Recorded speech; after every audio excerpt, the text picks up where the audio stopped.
Well, hello there. I didn't see you come in. Make yourself at home. Have a drink. While I give some attention to some underappreciated characters and storylines that I personally love. And I hope you grow to love as well.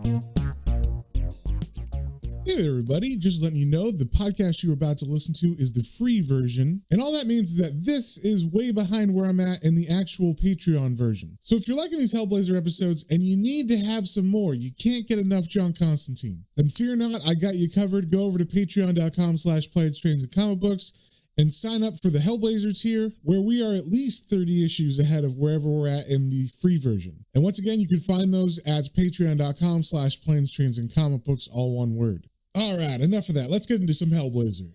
Hey there, everybody. Welcome back to another episode of Matt's Minis Hellblazer. Today, we're reading Hellblazer number 8, and we start off on the cover here.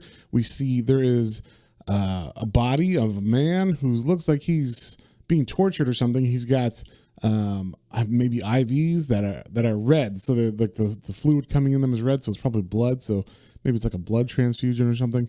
And on the side of the page, there's a bunch of religious iconography, like church steeples and gravestone tops that look like crosses and things like that. So, and just to catch up from last time, we learned that the demon Nargal is in charge of the Damnation Army, who's been causing havoc around London.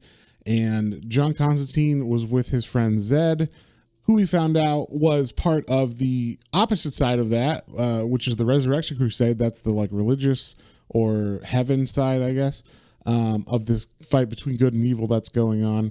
And she had run away, but now she's back with them because they kidnapped her. Then John went to his friend Richie to find out where they took her and was able to find out where they were at, but in the process, Richie burned to death, like spontaneously combusted.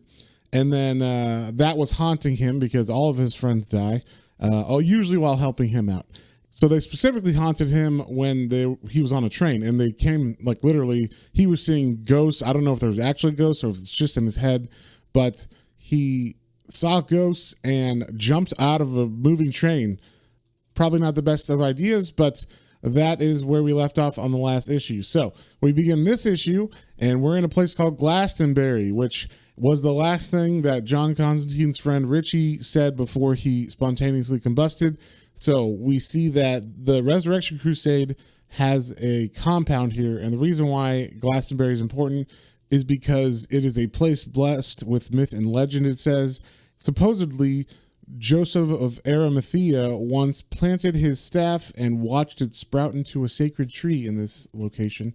And that is exactly where the Resurrection Crusade has built their compound. We see they have Zed. She looks a lot different now. She looked all punk rock before, and now she's got a white robe and her hair has been cut.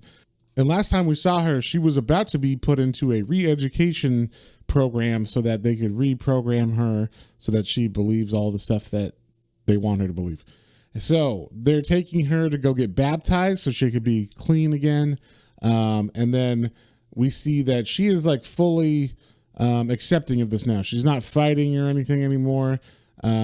She has to stand in front of a preacher that like blesses her, and behind him we can see there's like I don't know if this is it must be a TV screen. They're like giant TV screens that they're showing like war in the Middle East, and then they're in Britain, they're showing all these like protests for gay rights and anti-censorship and animal liberation, things like that. Just kind of general left-wing protests going on.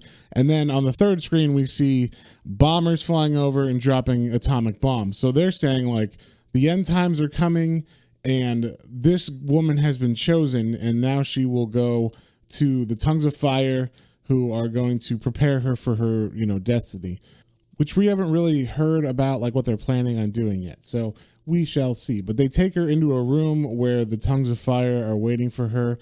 And there is a doctor who says the re-indoctrination is complete. She is mentally prepared now.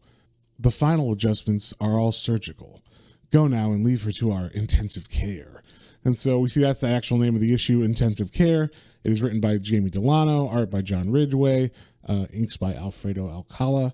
And they have her on a table ready to administer anesthesia for surgery. So then we cut to John Constantine, who is in a weird place from where we thought he would be, because last time we saw him, he was jumping out of a train.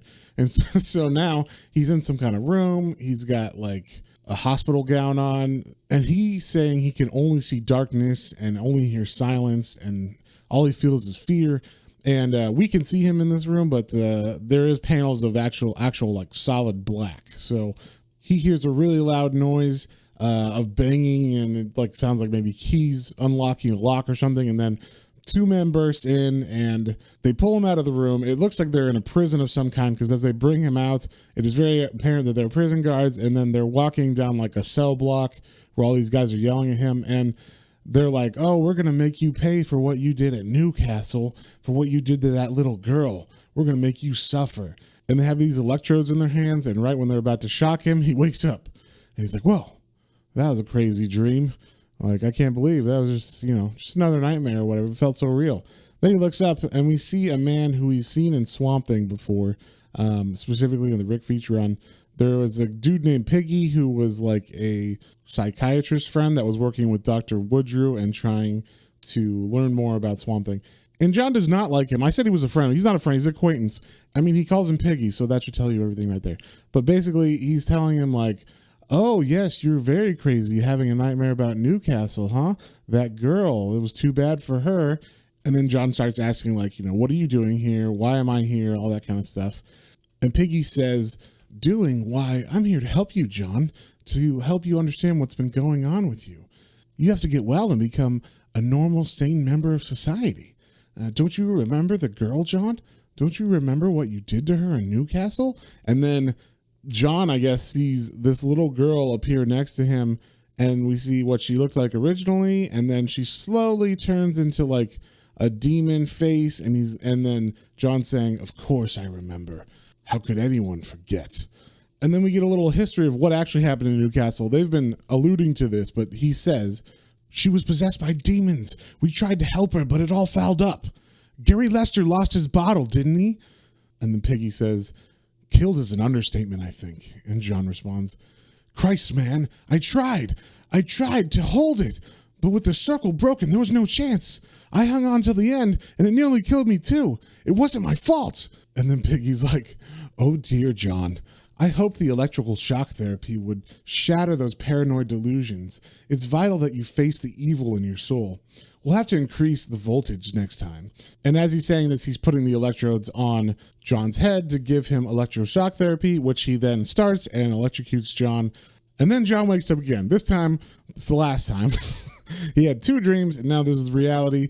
He wakes up in a hospital bed, and he's like, whoa, that was insane. Last thing I remember, I was on that train after Richie burned up, and I was feeling guilty, so those ghosts came at me, and then I jumped off the train, and that was stupid. And then pain, a deep mossy wood smell, and then all was black. So we actually see that when he jumped off that train, he said it was going 60 miles an hour, so he landed really hard and was totally knocked out. And it looks like Swamp Thing saved him, because he says, a deep, mossy, woody smell. And we see a figure in black that looks a lot like Swamp Thing. So I guess Swamp Thing brought him to the hospital. And then John thinks to himself, I wonder how bad I am. And then he looks down at his body, and we see he's got a cast on both legs that are held with wires and everything. His arms are also in full plaster. His head is bandaged. So he's completely not able to move or anything right now. And he doesn't have time to be healing. He's got to rescue Zed. There's a bunch of stuff going on with Swamp Thing right now. It's a crazy time, and he does not have time to be in the hospital. So he notices when he looks around that there's like a policeman waiting next to his bed. And he's like, what's that about? There's also a guard on the outside of his room, and there's a doctor walking by. And as the doctor walks by, we see that guard is dead. And as Constantine hears the doctor come into his room, he's like, I better pretend to be asleep. That way they don't ask me any weird questions. And the doctor proceeds to kill the sleeping guard in his room. And he does so silently, because the whole time Constantine is pretending to be asleep with his eyes closed. And then Constantine feels something weird on his face. And he's like, what is that? Is that a washcloth? And as it touches his face more, he's like, it smells rancid. What is that smell? And then he feels it on more of his face. So he feels it on his eyes and his ears and his lips. And just as it's about to like go inside of his mouth, he opens his eyes and he sees It's a giant demon. It's Nergal. And Nergal has stuck his tongue out and is licking all over Constantine's face. And Constantine thinks to himself, like, I can't give away that I'm terrified. So he comes up with a quick quip to say to this demon, and he's like, I know the health service is in bad shape, but recruiting a demon? Doctors must be at an all-time low. And Nergal's not really impressed or anything by that, but he just basically tells Constantine, look, I want you in the damnation army, and I gave you a choice a couple weeks ago, and you chose the wrong thing. So I'm basically going to force you to be in the damnation army. And so he takes the IV out of Constantine's arm. And while he's doing this, he's kind of threatening Constantine, saying, if you don't join us, I'm going to have to kill a couple of these babies downstairs. And he reaches down through the floor into the maternity ward below. And he says, do you think they'd miss just one or two of them? And Constantine is horrified by the idea that this demon would just kill babies and threaten to do something so horrible as kill a baby. And then Constantine would kind of be responsible because he didn't accept his invitation to the damnation army. So then Nergal goes to explain why he needs John Constantine. He says, look, heaven and hell are at like a really big war. This all started in Swamp Thing. There was a tribe in Central America that was like trying to bring the end of the world, and they were called the Brujeria. And their plan was to awaken this void that had been like asleep in the whole millennia. And it's actually like the void that was before God like made everything. And in that process, hell went into like a crazy civil war because some demons were like, we're going to side with the void. And other demons were like, we're going to side with ourselves and like with other factions and groups in hell, and kind of like trying to place bets on who was going to win. And this caused like a big rift and made the balance of heaven and hell go all crazy. And in that imbalance, heaven decided to move. And they were like, we're going to try to like make a play and take over more souls if we can on earth. So that's what the Resurrection Crusade is. It is their ploy to try to get more souls. And he explains to Constantine that if he hadn't stopped Zed from being killed by his big neo-Nazi monster of the British boys that was in the last issue, everything would have gone back to normal, or at least, you know, heaven and hell would have been balanced or whatever. So his argument is that it's John's fault that this happened in the first place. So now he's proposing that John join him or else he'll kill babies. And by joining him, he means go get Zed back from the Resurrection Crusade and save her, but also in the same time, you know, work for hell and establish the balance or whatever. And he's like, I would love to, but I can't because I'm in here or whatever. And Nergal's like, no problem. And he proceeds to take the IV bottle that was going into John's arm, and he bleeds his own blood into it after cleaning out that one, and then gives John an infusion of demon blood. John narrates, my muscles contract in frenzy, sending me thrashing, dancing, jerking like a spastic marionette. It's agony, but that dark secret lust of power responds, and finally I am whole. Some vaguely simian voice within is chattering, telling me that things will never be the same. So John literally, in that whole sequence, was like thrashing around, and all of his plaster and casts and everything broke off of him. So he's just like standing there naked now, but his body is fully recovered and healed. And Nergal is like, all right, my part's done. When your part is complete, we shall meet again. And so he just leaves.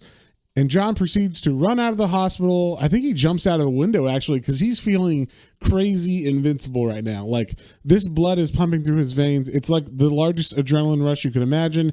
He's high on demon blood right now. So he runs, catches onto a truck that's leaving London and going near a train station, and then he takes the train to Glastonbury, and that is the end of the issue. So next week we should have fun with him fighting the Resurrection Crusade now that he's been juiced by a demon. So if you guys have any comments, questions, or suggestions, you can email me at planestrains and comic books, all one word, at gmail.com, and we'll see you on the next one.